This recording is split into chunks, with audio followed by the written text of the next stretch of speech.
কিভাবে ভোজন করলে মানুষের আয়ু কমে যায়? বন্ধুরা, এই 3 ধরনের খাবার গ্রহণ করলে মানুষের আয়ু কমে যায় এবং খুব তাড়াতাড়ি তার মৃত্যু হয়।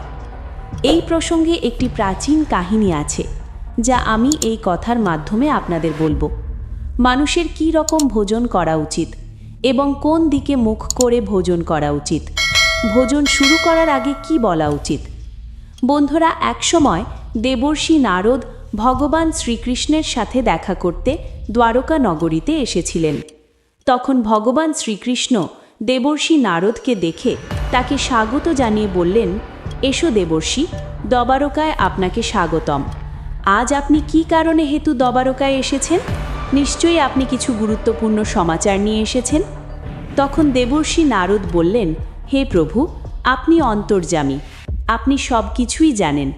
তবুও আপনি যখন আমার মুখ থেকে শুনতে চাইছেন, তাহলে আমি বলছি, আপনি আমার এই প্রশ্নের উত্তর দিয়ে আমার মনকে শান্ত করুন। তখন ভগবান শ্রীকৃষ্ণ মৃদু হেসে বললেন, হে দেবর্ষি নারদ, আমি জানি আপনি কেন আমার কাছে এসেছেন। আপনার মনে যা প্রশ্ন আছে আপনি নির্দ্বিধায় বলুন, আমি অবশ্যই আপনার মনের ইচ্ছা পূরণ করব। তখন দেবর্ষি নারদ বললেন, হে প্রভু, মানুষের কী ধরনের খাবার খাওয়া উচিত এবং কোন ধরনের খাবার মানুষের আয়ু কমিয়ে দেয় এবং কোন ধরনের খাবার মানুষের আয়ু বৃদ্ধি করে। হে প্রভু, খাবার খাওয়ার সময় কোন দিকে মুখ করে থাকা উচিত, খাবার খাওয়ার আগে কোন মন্ত্র জপ করা উচিত, এই সব প্রশ্নের উত্তর দিন। তখন ভগবান শ্রীকৃষ্ণ বললেন, হে দেবর্ষি নারদ, আজ আপনি সমগ্র মানবজাতির কল্যাণের জন্যে অত্যন্ত গুরুত্বপূর্ণ প্রশ্ন জিজ্ঞাসা করেছেন। এই কথা সত্য যে একজন মানুষ যেমন ধরনের খাবার খায় তেমনি তা তার স্বভাব, ভাগ্য এবং পরবর্তী জন্ম নির্ধারিত করে। এদের সম্পর্কে একটি প্রাচীন ইতিহাস রয়েছে যা আমি আপনাকে বলবো। ত্রেতা যুগে মহর্ষি অগস্ত্য ভগবান শ্রীরামকে এই গল্পটি বলেছিলেন। এই গল্পটির তাৎপর্য অপরিসীম। এই প্রাচীন কাহিনীর মাধ্যমে আপনি আপনার সমস্ত প্রশ্নের উত্তর পেয়ে যাবেন। অতএব আপনি এই কাহিনীটি মনোযোগ দিয়ে সম্পূর্ণ অবশ্যই শুনুন আর এর প্রচার করুন। যে এই কাহিনীটি মনোযোগ সহকারে শেষ পর্যন্ত শ্রবণ করে তার সমস্ত পাপের নাশ হয়ে যায় আর তাকে 100 বছরের দান করার পুণ্যপ্রাপ্তি ঘটে। তারপর দেবর্ষি নারদ বললেন, হে প্রভু, আমি অবশ্যই এই কাহিনীটি মনোযোগ সহকারে শেষ পর্যন্ত শুনব আর এর প্রচার পৃথিবী লোকেও করব। ভগবান শ্রীকৃষ্ণ বললেন, প্রাচীন কালের কথা, সেই সময় একটি বিশাল জঙ্গল ছিল। সেই জঙ্গলের আয়তন ছিল 100 যোজন, কিন্তু সেই জঙ্গলে কোনো প্রাণী বা পাখি বসবাস করতেন না। কেবল বিশাল আকৃতির বৃক্ষ এবং গাছপালা ছিল। সেই জঙ্গলে কোনো প্রাণী পাওয়া যেত না, কিন্তু ওই জঙ্গলের মাঝখানে ছিল 4 কোষ লম্বা একটি ঝিল এবং সেই ঝিলে কেবল রাজহাঁস এবং অন্যান্য পশু পাখি বাস করত। একবার অগস্ত্য মুনি সেই ঝিলের পাশ দিয়ে যাওয়ার সময় তিনি খুব অদ্ভুত জিনিস দেখতে পেলেন। সেই ঝিলের কাছেই একটি বিশাল আশ্রম ছিল। অনেক পুরনো ছিল, কিন্তু তবু অত্যন্ত সুন্দর এবং পবিত্র দেখাচ্ছিল। সেই আশ্রমে কোনো ঋষি বা তপস্বী থাকতেন না। আশ্রমটি সম্পূর্ণ খালি ছিল। মুনি এক রাতের জন্য সেখানে বিশ্রাম নিলেন আর সকালে উঠে এসে ওই ঝিলের পাশে চলে গেলেন। তখন তিনি দেখলেন রাস্তাতে একটি মৃতদেহ পড়ে রয়েছে, যার শরীর অত্যন্ত বলবান এবং স্বাস্থ্যপূর্ণ ছিল। এটি একটি যুবকের দেহ বলে মনে হচ্ছিল। মৃতদেহটি দেখে অগস্ত্য মুনি ভাবতে শুরু করলেন যে এই ব্যক্তিটি কে, তিনি কিভাবে মারা গেছেন এবং কিভাবে এখানে এলেন। অগস্ত্য মুনি মৃত ব্যক্তির সম্পর্কে জানতে আগ্রহী হলেন। হঠাৎ তিনি আকাশে একটি দিব্য বিমান দেখতে পেলেন। ঝিলের কাছেই বিমানটি থেমে গেল আর একজন দিব্য পুরুষ বিমান থেকে নেমে ওই বিশাল ঝিলে স্নান করতে গেলেন। ঝিলে স্নান করার পর সে বাইরে এলো আর মৃত ব্যক্তির মাংস খেতে শুরু করলেন। তিনি সেই মোটা তাজা মৃতদেহের মাংস তৃপ্তি সহকারে খেয়ে ফেললেন। তারপর তিনি বিমানে উঠে স্বর্গের যাত্রা শুরু করতে যাচ্ছিলেন। ঠিক তখনই দেবর্ষি অগস্ত্য এই দিব্য পুরুষকে দেখে বললেন, হে দিব্য পুরুষ, তুমি কে? তুমি দেবতার সমান মনে হচ্ছ, কিন্তু তোমার খাবার এত জঘন্য। তুমি কেন মৃতদেহের মাংস খাচ্ছ? একজন দেবতা কিভাবে এমন খাবার খেতে পারেন? তারপর স্বর্গবাসী দিব্যপুরুষ অগস্ত্য মুনির দিকে তাকিয়ে তাকে হাত জোড় করে প্রণাম করে বললেন, হে মণিবর, আপনাকে প্রণাম। আমি আপনাকে আমার কাহিনী বলছি। পূর্বকালের কথা। আমার অত্যন্ত প্রসিদ্ধ পিতা বিদর্ভ দেশ শাসন করতেন। তিনি ত্রিলোকে বাসুদেব নামে পরিচিত ছিলেন এবং একজন অত্যন্ত ধার্মিক ব্যক্তি ছিলেন। তার 2টি স্ত্রী ছিল। সেই 2টি পত্নীর থেকে এক এক করে 2টি পুত্র হয়েছিল। আমি তাদের সবচেয়ে বড় পুত্র। লোকেরা আমাকে শ্বেত নামে জানত, আর আমার ছোট ভাইয়ের নাম ছিল সুরত। আমার বাবার মৃত্যুর পর আমাকে বিদর্ভের রাজা করা হয়েছিল এবং আমি সাবধানে রাজ্য শাসন করতে শুরু করেছিলাম। রাজ্য শাসন করতে করতে অনেক হাজার বছর কেটে গেল। তারপর একদিন আমার মধ্যে বৈরাগ্যের ভাব উদয় হলো। আমি সিংহাসন থেকে বিচ্ছিন্ন হয়ে মৃত্যু পর্যন্ত তপস্যা করার সিদ্ধান্ত নিলাম। আমি জঙ্গলে বাস করতে গেলাম। আমি আমার ছোট ভাইয়ের হাতে আমার রাজ্য সমর্পণ করে তাকে রাজা করলাম। তারপর আমি এই ঝিলে এসে কঠোর তপস্যা করতে শুরু করলাম। আমি এই জঙ্গলে 88,000 বছর ধরে তপস্যা করেছি এবং এর ফলে আমি ব্রহ্মলোক লাভ করলাম। কিন্তু ব্রহ্মলোকে পৌঁছানোর পরেও ক্ষুধা ও তৃষ্ণা আমাকে যন্ত্রণা দিতে লাগলো। আমার সমস্ত ইন্দ্রিয় অসাড় হয়ে গেল। তারপর আমি ব্রহ্মলোকে পরম দেবতা ব্রহ্মাজিকে জিজ্ঞাসা করলাম, হে প্রভু, আমি শুনেছি যে ব্রহ্মলোকে কোনো প্রাণীর ক্ষুধা এবং তৃষ্ণা অনুভব করে না। তাহলে আমার ক্ষুধা তৃষ্ণা কেন লাগছে? এরা আমার পিছু ছাড়ছে না। কৃপা করে আপনি আমাকে বলুন, আমি কোন জিনিস সেবন করব। তখন ব্রহ্মাজি বললেন, হে রাজন, পৃথিবীতে দান ধর্ম করার ফলে ব্যক্তি এই লোকে ক্ষুধা এবং তৃষ্ণার থেকে মুক্ত হয়ে যায়। কিন্তু আপনি নিজের জীবনকালে কখনো দান করেননি। আপনি কোনো ভিখারিকে ভিক্ষাও দেননি। আপনি রাজপ্রাসাদে থেকেও দরবারে আসা অতিথিদের খাওয়াতেন না। আপনি সর্বদা উচ্ছিষ্ট ভোজন করতেন। বিনা স্নান করেই আপনি ভোজন গ্রহণ করতেন। ভোজন শুরু করার আগে আপনি ঈশ্বরকে ধন্যবাদ দিতেন না। সুস্বাদু ভোজনকে অন্যদের না দিয়ে আপনি গ্রহণ করে নিতেন। এই কারণে আপনার এই পাপ লেগেছে। তাই ব্রহ্মলোকে থেকেও ক্ষুধা তৃষ্ণায় আপনি ভুগছেন। জীবিত থাকাকালীন আপনি একা অনেক ধরনের খাবার খেয়েছিলেন এবং অন্যদের সাথে ভাগ করে নিতেন না, যার ফলে আপনার শরীর তো বলবান হয়েছে, কিন্তু পুণ্য কমে গেছে। এখন আপনার একটি উপায় আছে। তোমার দেহ সেই ঝিলের পাশে পড়ে রয়েছে। এর মাংস খেয়ে আপনি নিজের ক্ষুধা মেটান। ব্রহ্মাজির এমন কথা শুনে রাজা বললেন, হে প্রভু, আমার দেহ ভক্ষণ করার পর আমার কি হবে? তারপর আমি কি খাবো? আমার খাবার জন্য আর কিছুই অবশিষ্ট থাকবে না। দয়া করে আমাকে এমন কিছু খাবার বলুন যা ক্ষুধা মেটায় এবং কখনো শেষ হবে না। তখন ব্রহ্মাজি বললেন, হে রাজন, আমি তোমার দেহকে অমর করে দিয়েছি। তুমি প্রতিদিন এটি খেতে পারো, কিন্তু তবুও তা সমাপ্ত হবে না। এটা পরের দিন আবার সতেজ হয়ে উঠবে।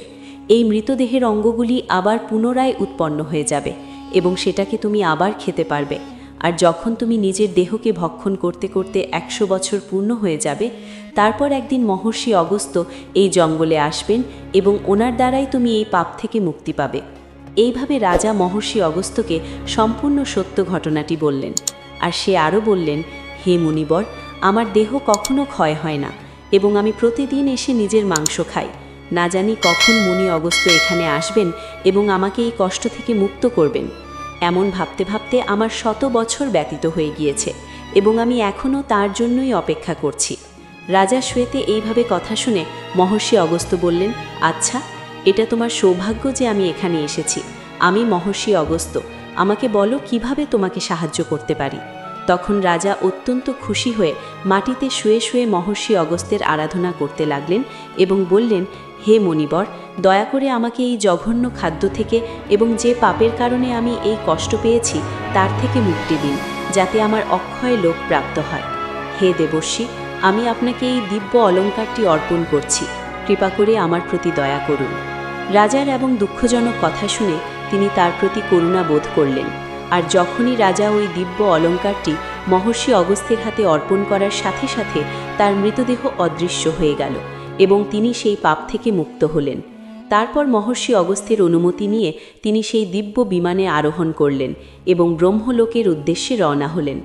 এইভাবে রাজা শ্বেতে দান না করার পাপ থেকে মুক্ত হলেন। তারপর ভগবান শ্রীকৃষ্ণ বললেন, হে দেবর্ষি, এই প্রকার উচ্ছিষ্ট ভোজন করার কারণে বিদর দেশের মহারাজ ব্রহ্মলোকে থেকেও তৃপ্তি পায়নি এবং তাকে পৃথিবীতে এসে নিজের মাংস খেতে হয়েছিল। হে দেবর্ষি, এখন আমি আপনাকে ভোজন করার নিয়ম বলছি, মনোযোগ দিয়ে শুনুন। ভোজন শুরু করার আগে মাটিতে সামান্য পরিমাণ খাবার রাখতে হবে, যাতে কর্মের বন্ধনে আবদ্ধ সমস্ত দেবতা, পশু পাখি, রাক্ষস এবং ভূত, প্রেত, পিশাচ এবং পিতৃলোকের সকলের প্রাপ্তি হয়। যদি খাওয়ার সময় কোনো অতিথি আসে, তাকে স্বাগত জানাও, তাকে বসিয়ে দাও এবং অভ্যর্থনা জানাও। তারপর তাকে ভক্তি সহকারে খাবার খাওয়াও এবং বিদায় দাও, কারণ যে ব্যক্তি তার ঘরে থেকে হতাশ হয়ে ফিরে আসে, সে তার পাপের জন্য দায়ী হয় এবং তার পুণ্য কেড়ে নেয়। ভগবান শ্রীকৃষ্ণ বলেছেন, একজন বিবাহিত মহিলাকে তার বাড়ির অসুস্থ লোক, গর্ভবতী মহিলা এবং বৃদ্ধদের খাওয়ানোর পরই কেবল খাবার খাওয়া উচিত। এনাদের ভোজনা না করিয়ে যে নিজে আগেই ভোজন করে, সে ব্যক্তি শুধুমাত্র পাপই ভক্ষণ করে এবং সে ব্যক্তি নরকে যায়। যে ব্যক্তি স্নান না করে খায়, তার খাবার মল ভক্ষণের সমান হয়। যে শিশু এবং বৃদ্ধদের অংশ খায়, তার খাবার মলমূত্রের মতো হয়। আর যে বিনা দান করেই ভোজন গ্রহণ করে, তার ভোজন বিষের সমান হয়ে যায়। মানুষের কখনো দুরাচারী ব্যক্তির দ্বারা দেওয়া অথবা অন্যদের অপমান করে দেওয়া খাবার কখনো গ্রহণ করা উচিত নয়। মানুষের কেবল আগুনে পরিবেশিত খাবারের প্রথম অংশ উৎসর্গ করার পর খাবার খাওয়া উচিত। মানুষের একাগ্র চিত্ত দিয়ে খাবার খাওয়া উচিত। প্রথমে মিষ্টি, তারপর লবণ, টক আর অবশেষে তেতো এবং মশলাদার খাবার খাওয়া উচিত। ভগবান শ্রীকৃষ্ণ বলেন যে পূর্ব দিকে বসে খাবার খেলে একজন ব্যক্তি রোগ এবং মানসিক চাপ থেকে মুক্ত পান। অসুস্থ বয়স্কদের পূর্ব দিকে মুখ করে খাবার খাওয়া উচিত, এতে তাদের স্বাস্থ্যের উন্নতি হয়। কারণ পূর্ব দিক সূর্য উদয়ের দিক এবং সূর্যদেব শক্তি, স্বাস্থ্য এবং দীর্ঘায়ু প্রদান করেন। যে ব্যক্তি শিক্ষা লাভ করতে চান, তার উত্তর দিকে মুখ করে খাবার খাওয়া উচিত, এটি দেবী সরস্বতীর দিক। মনে রাখবেন, দক্ষিণ দিকে মুখ করে খাবার খাওয়া উচিত নয়, এটি মৃত্যুর দিক। এই দিকে মুখ করে খাবার খেলে আয়ু কমে যায়। ভাঙা পাত্রে খাবার খাওয়া উচিত নয়, কারণ এটি দুর্ভাগ্য আমন্ত্রণ জানায়। খাবার খাওয়ার আগে পরিষ্কার পরিচ্ছন্ন হয়ে খাওয়া উচিত। নোংরা থালায় খাওয়া জীবনের দুর্ভাগ্য বয়ে আনে। একাদশীতে কখনো তামসিক খাবার গ্রহণ করবেন না। একাদশীতে তামসিক খাবার অর্থাৎ মাংস খেলে মা লক্ষ্মী রুষ্ট হন এবং তার জীবনে দুর্ভাগ্য নেমে আসে। খাবার অপচয় অনর্থ বলে মনে করা হয়, তাই যতটা প্রয়োজন ততটুকুই খাবার গ্রহণ করুন। যদি কেউ আপনার সাথে খাচ্ছে, তাহলে অন্য ব্যক্তি খাওয়া শেষ করার পর্যন্ত উঠবেন না, কারণ এতে পূর্বপুরুষেরা রাগ করেন।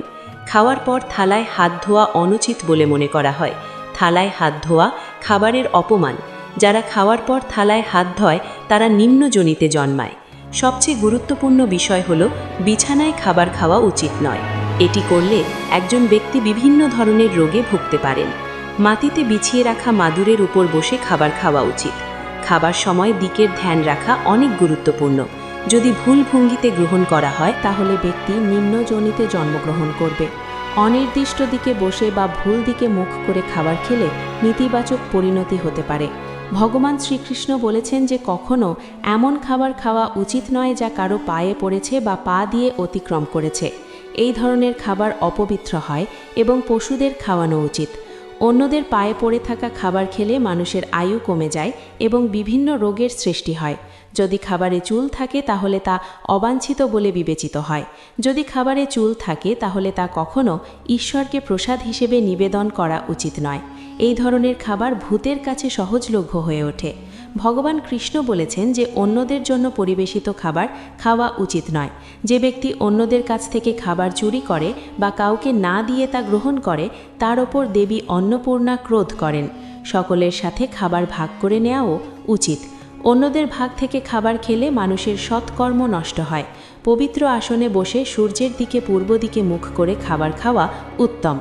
বিশ্বাস করা হয় যে পূর্ব দিকে মুখ করে খাবার খেলে খ্যাতি আসে এবং উত্তর দিকে মুখ করে খাবার খেলে সত্য আসে।